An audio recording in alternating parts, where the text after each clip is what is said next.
Le messager d'Allah, c'est-à-dire Muhammad, lorsque sa femme Oumou est morte, il est dit, dans ces hadiths-là, le messager d'Allah, Muhammad, enleva son camis, c'est-à-dire son habit, et il en vêtut Oumou. Elle était morte, elle était dans la tombe. Il est dit, le messager d'Allah enleva son camis, et il a vêtu Oumou. Excusez-moi. Et il a vêtu Oumou, puis il la pénétra dans la tombe. Lorsqu'ils ont mis la terre sur elle, ils lui ont dit, c'est-à-dire il a dit que sa femme Oumou est morte, Mahomet est descendu dans la tombe et il a pénétré le cadavre. Il a fait la chose au cadavre. Et alors, ça veut dire que tu es un vrai menteur, monsieur le cacouiste, comme ton prophète, monsieur Kakou Philippe, et pour te réfuter et réfuter tous les islamophobes qui utilisent souvent ces mensonges à l'encontre du prophète, on va aller prendre directement la Bible version arabe. Comme vous le voyez affiché à l'écran, dans 2 Rois, le chapitre 4, le verset 34, il est dit « Thumma sa'ida wa toja'a fawqa as-sabiyyi » qui signifie « Il monta et il s'allongea sur l'enfant, il s'est étendu sur l'enfant ou il se coucha sur l'enfant. » Et quand on descend juste en bas, comme affiché à l'écran, le hadith du prophète nous dit Watoja'a fi qabriha. C'est le même verbe qui est utilisé et qui signifie il s'est étendu ou il s'est allongé dans son tombeau. Fi qabriha, dans son tombeau. Donc, vous êtes pris au piège. Parce que si vous dites que Watoja'a signifie avoir des rapports sexuels, alors vous êtes obligé de reconnaître que Élisée aussi a eu des rapports sexuels avec l'enfant avant de le ressusciter. Donc vous êtes pris au piège. Donc vous voyez que quand vous avez la haine contre l'islam, quand vous avez la haine contre la vérité, vous finissez même par discréditer les autres prophètes. Vous finissez par insulter les autres prophètes. Vous voyez?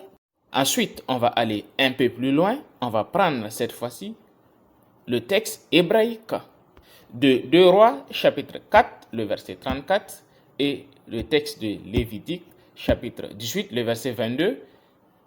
Qu'est-ce qui est dit? Élisée monta et se coucha. Le terme hébreu qui est utilisé, c'est le terme shachav. Et lorsqu'on descend dans Lévitique, le chapitre 18, le verset 22, qu'est-ce qui est dit? Tu ne coucheras pas avec un homme. Et le terme coucher, traduit par coucher, encore c'est le terme shachav qui est encore là. Donc ça veut dire quoi? Vous êtes pris au piège. Ça veut dire que Dieu dit dans la Torah, Lévitique 18, le verset 22, que tu ne coucheras pas.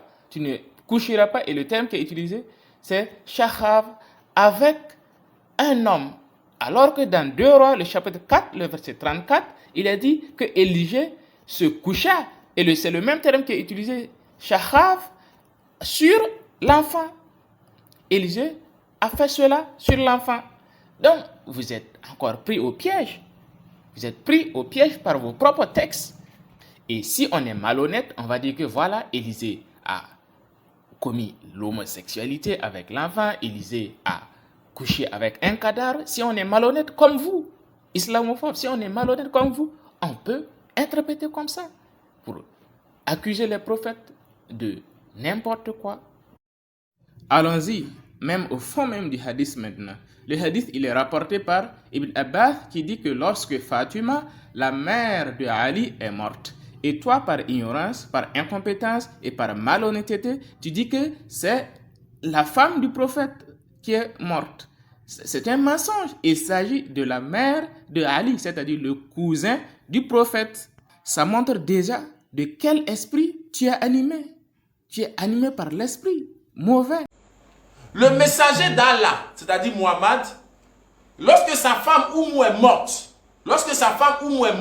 c'était déjà ton premier mensonge. Il ne s'agit pas de la femme du prophète, mais de la mère de Ali, le cousin du prophète, sallallahu alayhi wa sallam. Ensuite, le hadith poursuit en disant que le messager d'Allah, sallallahu alayhi wa sallam, a retiré sa chemise et lui a fait porter.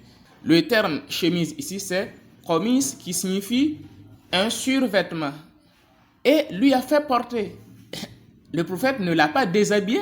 Le prophète lui a fait porter, tout en sachant que le cadavre était déjà enseveli. On n'amène pas un mort nu pour enterrer. Non, c'est pas comme ça que ça se passe en islam.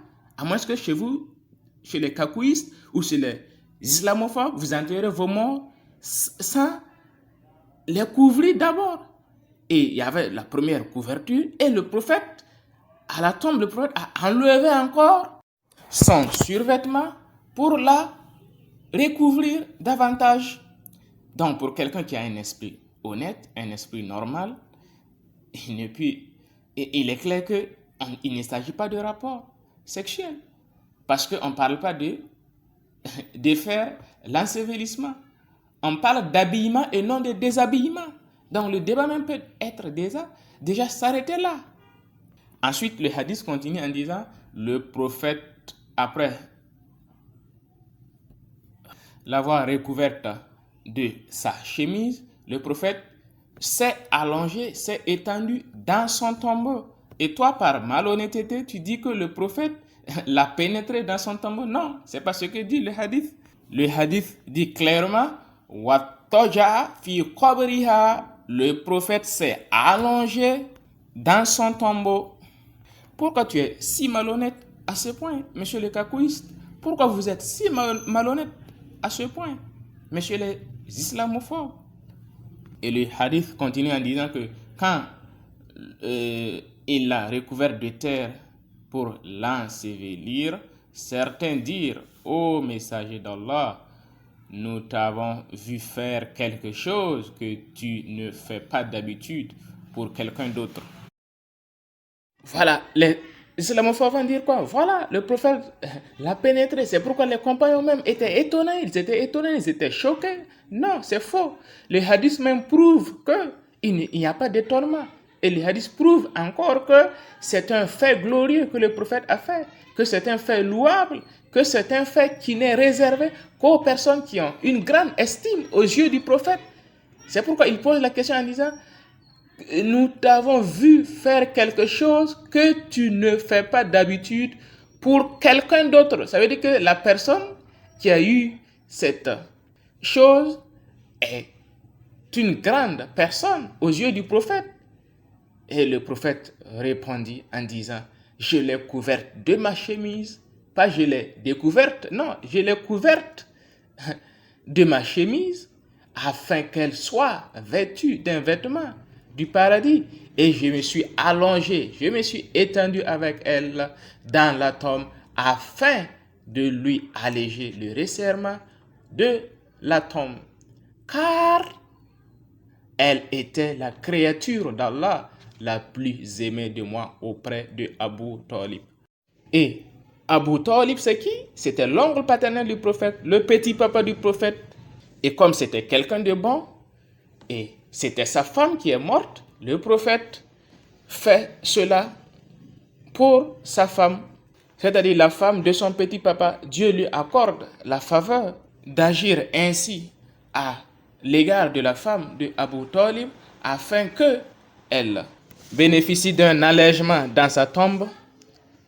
Rappelons que ton pseudo-prophète ne connaît pas les mystères qui se déroulent dans la tombe.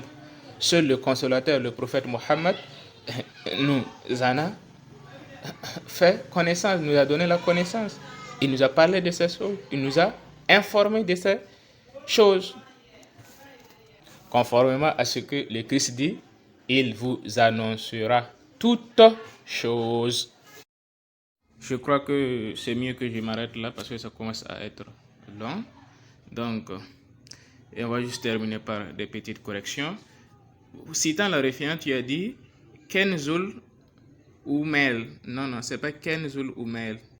Ken El Oumel. C'est Kenzul Oumal et non Kenzul Oumel. Après, tu dis El Indi. Non, c'est pas El Indi. K El Indi. C'est Al Hindi et non El Indi.